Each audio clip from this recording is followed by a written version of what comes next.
Someone calls you stupid, insults your intelligence, dismisses you with a phrase like, "You just don't get it." In that moment, you freeze. Your confidence wavers.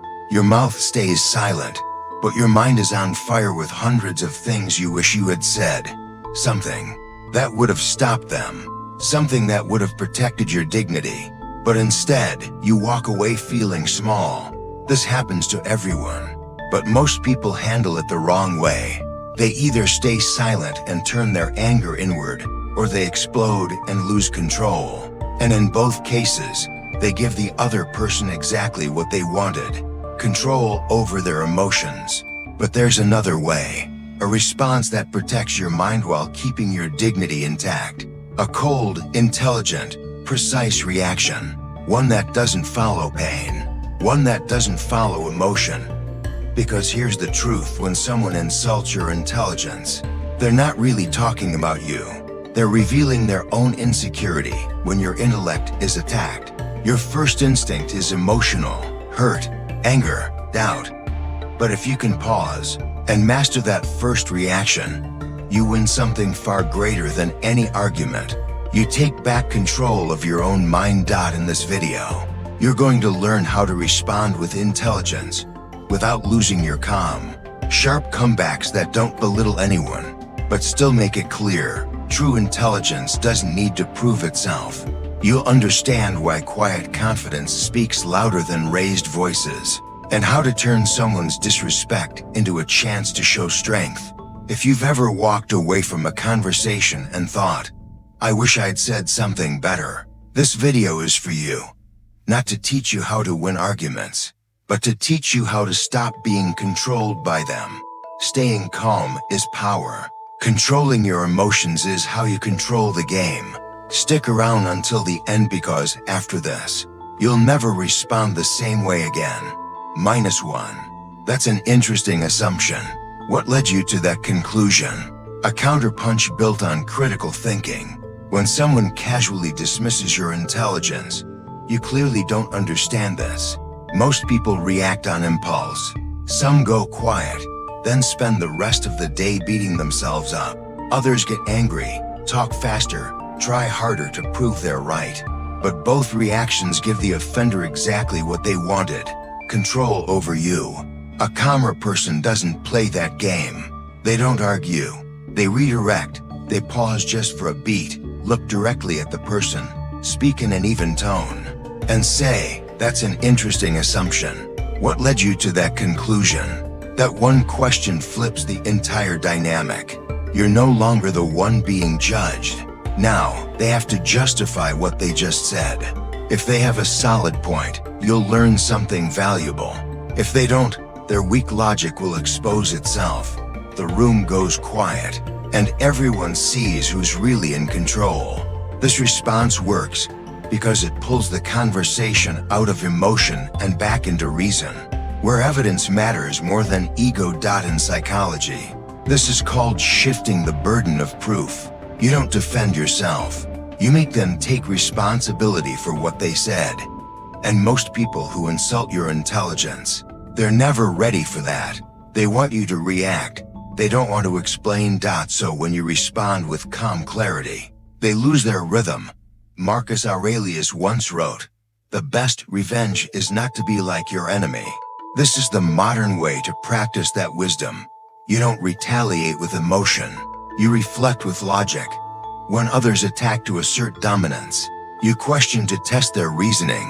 This doesn't just protect your dignity, it naturally exposes their shallowness. Without ever raising your voice, when you say this line, keep your voice steady, even. No sarcasm, no sharpness. Look them in the eye but don't glare. Pause half a beat after the word conclusion. That silence becomes your power. It forces them to think, to find a reason, or fall quiet. If they dodge the question, just follow up, gently. "So that's how you feel," not something based on facts. Got it? Nothing more needs to be said. You've reset the standard. We speak with reason, not reaction. Because wise people don't try to win arguments. They try to understand the issue. And the moment you choose analysis over reaction, You've already won. Not over them, over yourself. When you analyze instead of react, you've already won before they even start. Now that they're forced to explain their judgment, you can take it deeper, no longer asking about emotion, but about reasoning. 2. Help me understand your reasoning behind that. Disarming emotion with logic. Sometimes people don't insult you outright. They say something that sounds logical on the surface, but underneath, it carries a subtle hint of contempt. That approach is a little naive. Someone with more experience wouldn't have gone that route. It's not loud, but it cuts deep. It doesn't attack you directly. It slides a quiet knife into your self-respect. Most people, when they hear something like this, react in one of two ways. They either rush to defend themselves, talk faster, talk louder, list their accomplishments, or they go silent while their mind explodes with anger and replay the comment all day long. But both responses have one thing in common. You've let someone else set the rhythm of your emotions. A calmer person does something different. They don't react, they redirect. They shift the conversation from emotion to logic. They hold eye contact, speak in a steady tone, and say, "Help me understand your reasoning behind that." It sounds like an invitation, but it's a subtle form of control. In that single moment, the roles reverse. You're no longer the one being judged. Now, you're asking them to explain. If their point has substance, you'll listen. If not, they'll be forced to hear the emptiness in their own logic. Picture this: you're in a group, and a friend says, "You think too idealistically. Life's not a movie." Instead of giving a nervous laugh or pushing back, you tilt your head slightly, lower your voice, stay calm, and ask, "Help me understand what makes you believe that idealism is wrong." The room goes quiet, not because you struck back, but because you just pulled the energy out of their attack. Now they have to face their own reasoning, and most of the time, they don't have much. This question isn't about proving you're right. It's about shifting the focus to where it belongs: reason and evidence. In psychology, this is called shifting the burden of proof. You're no longer defending yourself from judgment. You're asking them to defend their logic. And with just one question, you've taken back control without confrontation. Marcus Aurelius once wrote, "People act the way they think is right. If that's wrong, let them discover it through their own reasoning." And that's exactly what you're doing here. You're not lecturing. You're not humiliating. You're simply creating space for logic to speak and letting them stumble into their own emptiness. When you speak, keep your tone low, calm, not challenging. Don't use your eyes to dominate. Just stay grounded. Pause slightly after the word that.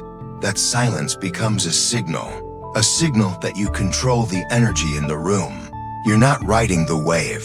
You're the still water, the mirror that makes others confront their own reflection. This isn't just a communication trick. It's a practice, a reflex of maturity. Your response isn't designed to win. It's designed to understand. And in the moment you choose to understand instead of get angry, you rise above, not by overpowering them, but by choosing reason. When you ask someone to explain instead of attack, you've already turned a fight into a conversation. And once you've mastered the art of asking the right question, the next step is drawing the line of identity, where you don't just analyze what they say. You affirm this. 3. I see where you're coming from, but that doesn't define me. Holding your identity in a room full of judgment. There will be times when someone isn't debating your logic, they're debating you. It's no longer, "I think you're wrong." It becomes, "You're just not the kind of person cut out for this." That's no longer an opinion, it's a label. Most people, when labeled like that, do one of two things. They either react, try to prove the person wrong, or they retreat into silence, letting the label stick. But both responses share one mistake. They let someone else control the narrative about them. A calmer person does something different. They don't argue. They don't avoid. They simply look up, steady voice, grounded tone. "I see where you're coming from, but that doesn't define me."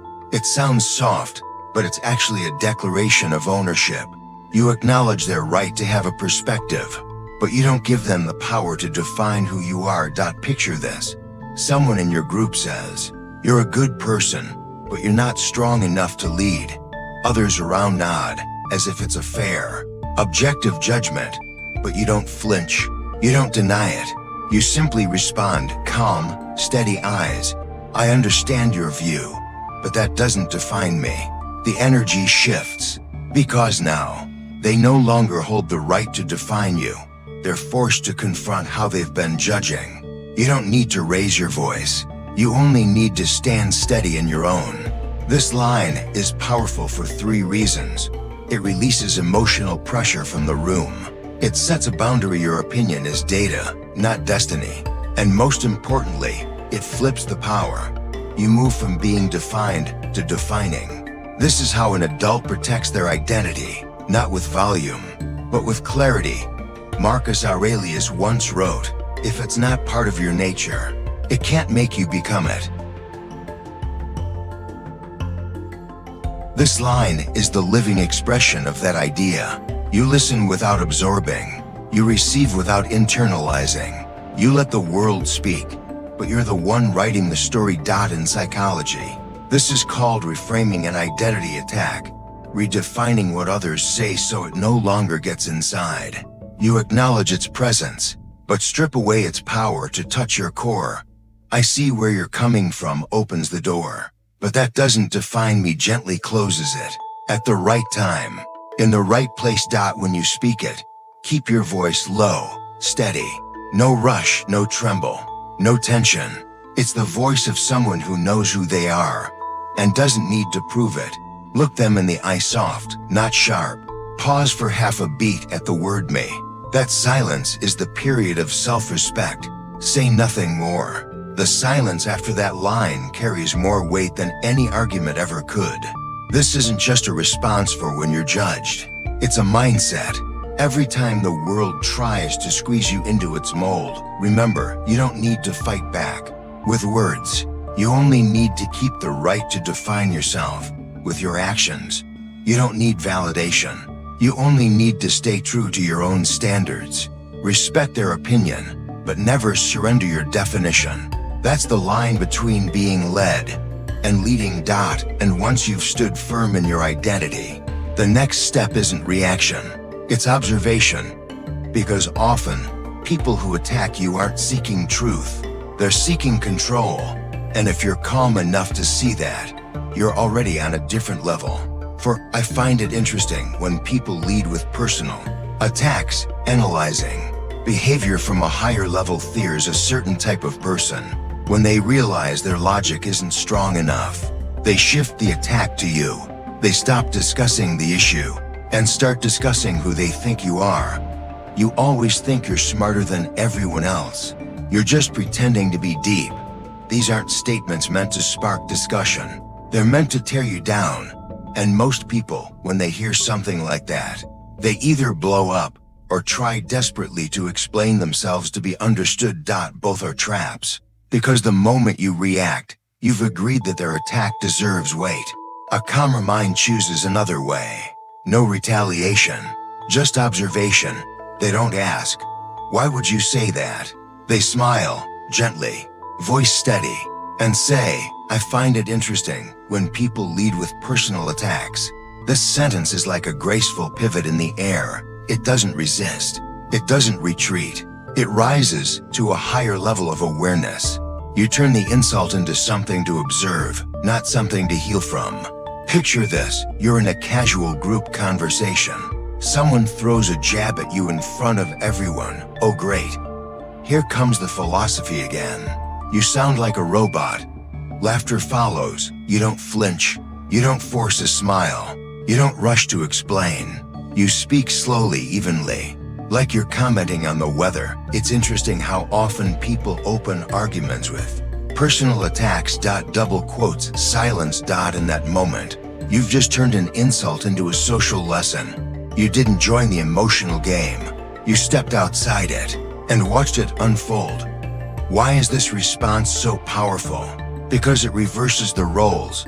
The attacker wanted to turn you into an emotional target, but through your stillness, you turned them into the object of observation. Now the room isn't looking at you. They're watching them. This is the essence of Stoic perception. Don't react to behavior. Observe the nature behind it. Marcus Aurelius once wrote, "If someone insults you, ask, what part of themselves are they revealing?" This sentence is the modern way to apply that. You don't fight back. You don't defend. You dissect. In that moment, you not only protect your peace, you keep your strategic perspective. Psychologically, this is called cognitive distancing, creating space between yourself and the behavior of others. And when you do that, you step out of their emotional maze. They can no longer pull you in. Your tone matters here. No sarcasm, no smugness, just calm, like someone observing a passing cloud. Because when you speak in a neutral tone, everyone in the room understands. You're not getting pulled in, you're setting the pace. This isn't about correcting them. It's about teaching yourself. Every insult is data about them, not you. When you observe instead of react, you hold the one power that truly sets you apart: emotional sovereignty. Seneca once said, "No one can insult you unless you allow it."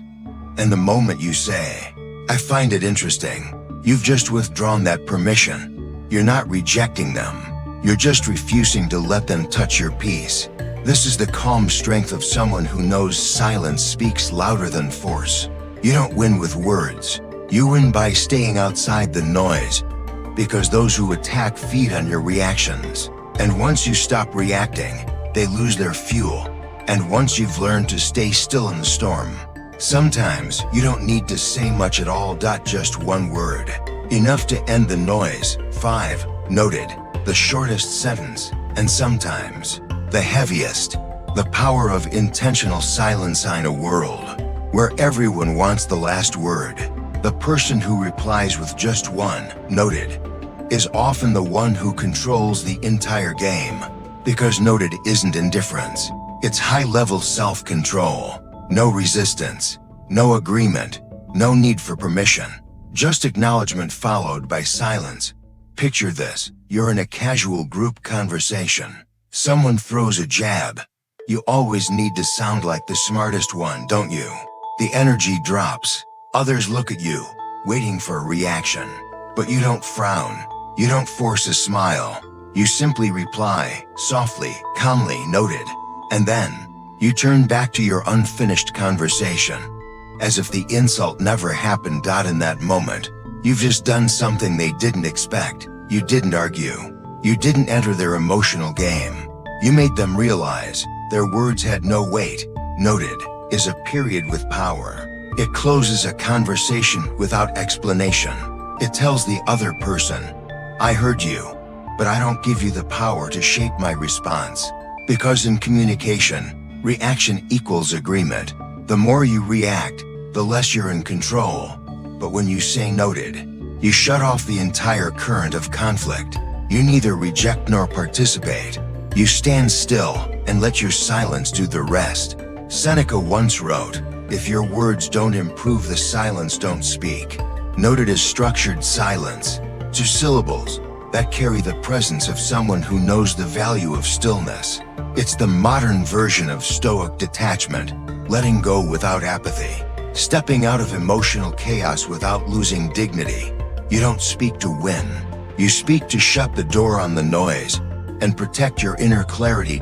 In psychology, this is known as emotional decoupling, the act of separating yourself from someone else's emotional triggers. When someone tries to start conflict, everything they say is an invitation. Noted is your polite refusal. Your voice should stay low. No sarcasm, no bite. Just calm acknowledgement, as if you're noting down a piece of data. No attitude, just presence. And after you say it, say nothing more. Not, "But I disagree." Not, "We'll see." Just "noted." And silence. That silence is the rest of your power. Because when you stop talking, they're left alone with the sound of their own voice. Noted isn't how you walk away. It's how you end and stay in control. You don't win with words. You win by not needing them. Marcus Aurelius once reminded, sometimes, silence is the most powerful reply. And that's exactly what noted is short, cool, complete. A full stop, spoken by someone who knows the weight of composure. This phrase goes beyond communication. It becomes a mental reflex. When attacked, instead of letting emotion rise, you let reason put down a period. One word enough to close the conversation and reopen control within yourself. Noted won't make you win the moment, but it ensures you don't lose yourself. And once you've mastered the art of ending with calm, the next step is to open with wisdom. To shift the conversation away from defense and back into clarity. 6. I'd love to hear your perspective on this. Reclaiming power through strategic curiosity. When a conversation starts getting tense, most people go into defense mode. Everyone wants to prove they're right, to show they won't be disrespected. But someone who's truly confident doesn't need to win every exchange. They only need to stay in control. So when someone asks sarcastically, "Do you even understand this topic?" you don't need to react. You don't need to raise your voice. Pause just for a moment, lower your tone, and say, "I'd love to hear your perspective on this." That one sentence flips the power dynamic. You're no longer the one being questioned. You're the one testing whether they actually know what they're talking about. You're not attacking, you're inviting. And when they speak, they have to think. If they're right, you'll learn something new. If they're not, the holes in their thinking will reveal themselves without you having to say a word. This works because it pulls them out of emotion and puts them back into reason. People who lead with personal jabs aren't looking for a thoughtful discussion. They're trying to control your emotions, but you don't let them. You stay calm, and that calmness throws them off rhythm. Marcus Aurelius once wrote, "Be ready to learn, even from those who annoy you, because when you genuinely want to hear, you're no longer on the defensive. You're leading. Your voice should be low, steady. No sarcasm, no forced smile. Speak like someone who truly wants to understand. Hold eye contact. Lean back just slightly, like someone who knows they've got time. And when they start explaining, don't interrupt. Let them reveal themselves. They'll show you just how much or how little they really understand." This phrase isn't about submission. It's a reflection of intelligence. You don't need to impose your view. You're aiming to understand the core. Wise people don't rush to correct others. They give them space to reflect on themselves. And the moment you say, "I'd love to hear your perspective on this," you shift the conversation from debate to dialogue, from confrontation to observation. Disciplined curiosity is always stronger than impulsive ego. Because when you ask to understand, you don't just expose their uncertainty, you prove you're not easily shaken. And once you've learned to listen with leadership, the next step is to learn how to thank someone without giving up your ground. 7. I appreciate you sharing your perspective. The strength of composure. When someone says something that bothers you, the first instinct is to react, to correct, to argue, to prove you're right. But someone who truly masters themselves doesn't need to do any of that. They simply acknowledge. When someone attacks you with words, they want you to react. But when you don't, they lose their balance. The phrase, "I appreciate you sharing your perspective," sounds light, but it's the perfect block. You're not agreeing. You're not resisting. You're simply handing that energy right back to them, cleanly, calmly, and respectfully. Picture this. Someone lowers their voice and says, "You only get praise because you're lucky your skills aren't really there." All eyes turn to you, waiting for your response. But you don't need to explain. You don't need to justify anything. You look them in the eye, nod slightly, and say, "I appreciate you sharing your perspective." Then you return to what you were doing, as if nothing had been interrupted. In that moment, you haven't lowered yourself, you've elevated the entire room. Because now, you're the one setting the rhythm, not them. This isn't humility, it's maturity. You're confident enough to listen, but too centered to be pulled in emotionally. You've just stepped out of the power game they were trying to create. Seneca once wrote, "Nothing confuses an attacker more than the calm of the one being attacked." When you respond with thanks, you're not reacting. You're closing the door on the argument. No raised voice. No need to explain. Just presence. And that presence forces them to reflect on their own behavior. When you say this, keep your tone even low. No polite smile. No sarcasm. Just a natural, composed calm. Eyes steady. Chin level. Take a slow breath after you speak. Then silence. No but. No elaboration. That silence is the power. It tells them there's nothing left to grab onto. And you didn't need to win. You ended the game with calm control. Because the strong don't need to prove they're right. They only need to prove they won't be dragged down.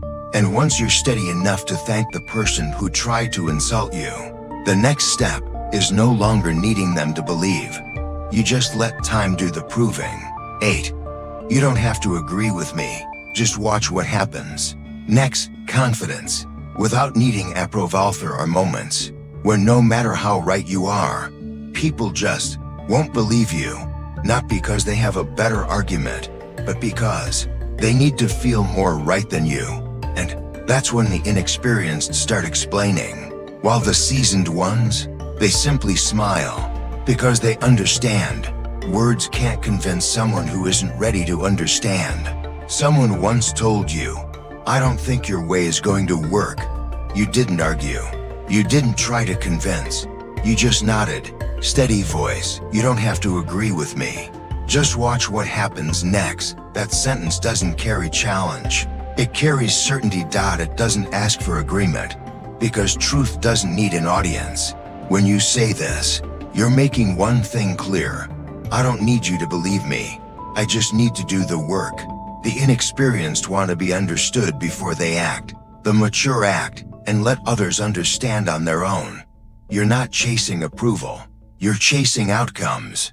That's the difference between someone who talks a lot and someone who actually builds. Marcus Aurelius once wrote, "Don't waste time trying to convince others. Live in a way that makes it obvious." And that is exactly the energy of this phrase. No promises, no declarations, just time and action. Two things that never lie. Picture this, you're in a meeting. You share an idea, and everyone doubts you. That's fine. You're not there to prove anything. All you need is to say it calm, steady, no drop in tone, no force behind it. You don't have to agree with me. Just watch what happens next. Then, get back to work. When the results show up, you won't need to say, "I told you so." Because what you've done already speaks louder than that. Real confidence doesn't come from being praised. It comes from staying grounded when you're being doubted. When you can smile at someone's dismissal, you've already stepped outside their game.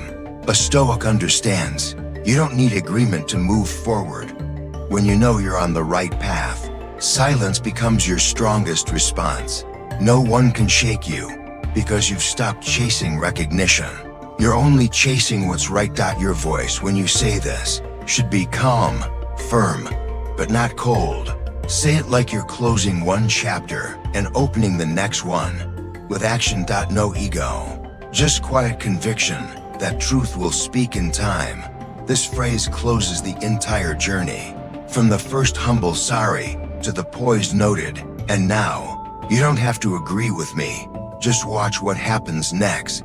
This is the peak of self-control. You don't need to be believed. You don't need to be understood. And yet, you move forward anyway. Because the stillness of someone who owns themselves is louder than any noise. And that is the highest form of power. The power to stay silent and still be heard. When you learn to respond instead of react. When you choose clarity over being right.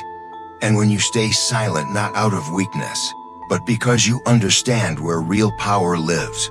That's when you begin to live the Stoic way. This entire journey, from "that's an interesting assumption" to "just watch what happens next," isn't just a series of responses. It's a map of self-mastery. Each phrase is a layer of armor. Each pause is a forward step. The wise don't prove themselves through words. They prove themselves by staying grounded in chaos. Because in the end, you're not defined by what others say. You're defined by how you respond when they say it. If anything you've heard today helped you reconnect with calm, helped you hold your values in the middle of any conversation, leave a small signal. Let me know you're walking this path to a simple like, a comment sharing your thoughts, or just one quiet line. I'm working on it. And if you want to keep training this mindset, don't forget to subscribe so you don't miss the next lesson. A lesson where we go even deeper into how to stay centered in a world that never stops shouting. Because here, in this space, we don't chase arguments. We train composure. I'll see you in the next video of Stoic Seeds, where every still thought becomes a quiet seed of power.